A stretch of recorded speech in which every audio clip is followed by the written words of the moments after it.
ഇടുക്കി ജില്ലയിലെ ജനങ്ങളെ ആശങ്കയിലാക്കിക്കൊണ്ടുള്ള കേന്ദ്ര പരിസ്ഥിതി മന്ത്രാലയത്തിന്റെ ഗാഡ്ഗിൽ കസ്തൂരിരംഗൻ റിപ്പോർട്ട് നടപ്പിലാക്കാൻ ഉദ്ദേശിക്കുകയാണെങ്കിൽ ശക്തമായി ചെറുത്തു തോൽപ്പിക്കുമെന്ന് ഹൈറേഞ്ച് സംരക്ഷണ സമിതി ചെയർമാൻ ഫാദർ സെബാസ്റ്റ്യൻ കൊച്ചുവടക്കൻ റിപ്പോർട്ടർ ടിവിയോട് പറഞ്ഞു. രാഷ്ട്രീയത്തിനും മറ്റ് ചിന്തകൾക്കും അതീതമായി പശ്ചിമഘട്ടത്തിലെ ജനങ്ങൾ ഒന്നിച്ചു നിന്ന് ജീവിക്കാനുള്ള അവകാശത്തിനു വേണ്ടി പോരാടുമെന്ന് കൊച്ചുവടക്കൻ പറഞ്ഞു.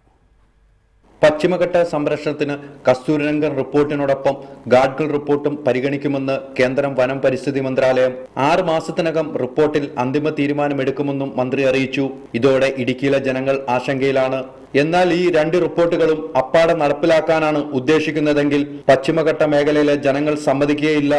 ഈ മേഖലയിൽ ജീവിക്കുന്ന ലക്ഷക്കണക്കിന് കുടുംബങ്ങൾക്ക് അവരുടെ ജീവിക്കാനുള്ള സാഹചര്യമാണ് ഇതോടെ ഇല്ലാതാകുന്നതെന്ന് ഫാദർ സെബാസ്റ്റ്യൻ കൊച്ചുപുരയ്ക്കൽ പറഞ്ഞു. ഗാഡ്ഗിൽ കസ്തൂരിരംഗൻ റിപ്പോർട്ടുകൾ അപ്പാടെ നടപ്പിലാക്കാൻ പശ്ചിമഘട്ട ജനത ഒരു കാരണവശാലും സമ്മതിക്കുകയില്ല.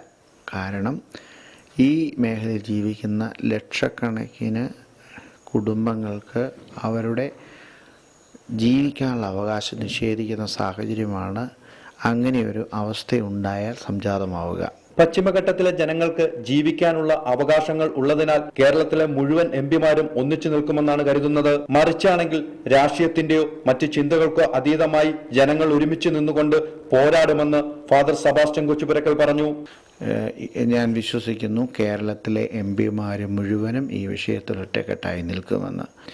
അത് രാഷ്ട്രീയത്തിനും മറ്റ് ചിന്തകൾക്കും അതീതമായി ജനങ്ങൾ ഒരുമിച്ച് നിന്ന് തന്നെ അവകാശം നേടിയെടുക്കാൻ ശ്രമിക്കും. ഇനി അതിന് വിപരീതമായിട്ടാണ് സംഭവിക്കുന്നത് എങ്കിൽ ഈ മേഖലയിലെ ജനങ്ങൾ അവരുടെ നിലനിൽപ്പിന് വേണ്ടി പൂർവാധികം ശക്തമായ ചെറുത്തുനിൽപ്പിന് തയ്യാറാവും. ജനവാസ കേന്ദ്രത്തെയും കൃഷിയിടങ്ങളെയും പൂർണ്ണമായി ഒഴിവാക്കി വേണം ഈ റിപ്പോർട്ട് നടപ്പിലാക്കാൻ. പരിസ്ഥിതി മന്ത്രാലയത്തിൽ നിന്നും ഈ തീരുമാനം എത്തിയപ്പോഴാണ് ഹൈറേഞ്ച് സംരക്ഷണ സമിതിയുടെ ചെയർമാൻ ഫാദർ സെബാസ്റ്റ്യൻ കൊച്ചുപുരയ്ക്കൽ നയം വ്യക്തമാക്കിയത്. ഈ വരുന്ന 18-ന് ഇതുമായി ബന്ധപ്പെടുത്തിയുള്ള ചർച്ചയ്ക്ക് വിപുലമായ യോഗം ചേരും. ജോയിസ് ജോർജ് MP ഉൾപ്പെടെയുള്ളവർ പങ്കെടുക്കുമെന്നും ഫാദർ സെബാസ്റ്റ്യൻ കൊച്ചുപുരയ്ക്കൽ പറഞ്ഞു. VS Hydarali, reporter, Idukki.